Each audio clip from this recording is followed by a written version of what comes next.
Hello students, let's see the question. The question is biofertilizers are the living organisms which. पूछा गया है कि biofertilisers living organism है जिनके रिगार्डिंग इनमें से कौन सा करेक्ट है वो बताना है.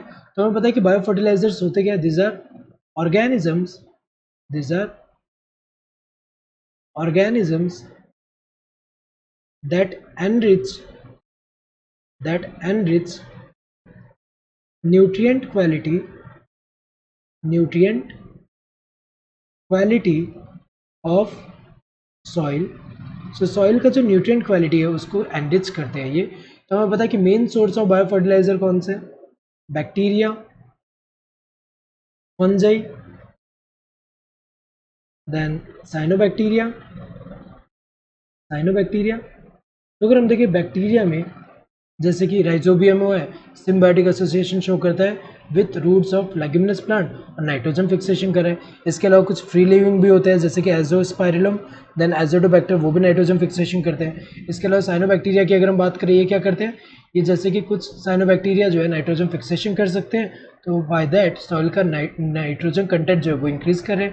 और इसके अलावा हमें पता है कि साइनोबैक्टीरिया फोटोसिंथेसिस कर सकते हैं, तो ऑर्गेनिक मैटर जो है वो भी इंक्रीज करे एक तरह से सॉइल में. सो फर्टिलिटी इंक्रीज करे सॉइल का. सो bring about soil nutrient enrichment, ये तो सही है. सॉइल न्यूट्रिएंट एनरिचमेंट जो है वो इंक्रीज करे, तो यहाँ पे ये सॉइल न्यूट्रिएंट एनरिचमेंट करे, सही दिया है यहाँ पे. मैक्सिमाइज द इकोलॉजिकल बेनिफिट, सही दिया है कि इकोलॉजिकल बेनिफिट जो है उसको मैक्सिमाइज कर रहे हैं बाय जो increasing the nutrient content of soil, तो सही दिया है. मिनिमाइज द एनवायरमेंटल हैजार्ड, सो ये तो सही दिया हुआ है यहाँ पे, क्योंकि हमें पता है कि इसका यूज़ करने से क्या होता है कि हमें अलग से केमिकल फर्टिलाइजर का यूज़ नहीं करना पड़ेगा, तो उसकी वजह से उनका वो जो यूज़ कम होगा, तो मिनिमाइज करें एक तरह से एनवायरमेंटल हैजार्ड, क्योंकि केमिकल फर्टिलाइजर के बहुत सारे साइड इफेक्ट भी होते हैं. तो यहाँ पे अगर हम देखें तो ये यूज़ करने की वजह से ये रिप्लेस करें एक तरह से केमिकल फर्टिलाइजर को, जिसकी वजह से मिनिमाइज करें एनवायरमेंटल हैजार्ड्स. ये सारे सही है. All of the above are correct. So correct answer will be this fourth one. Hope you understood the question. Thank you and all the best.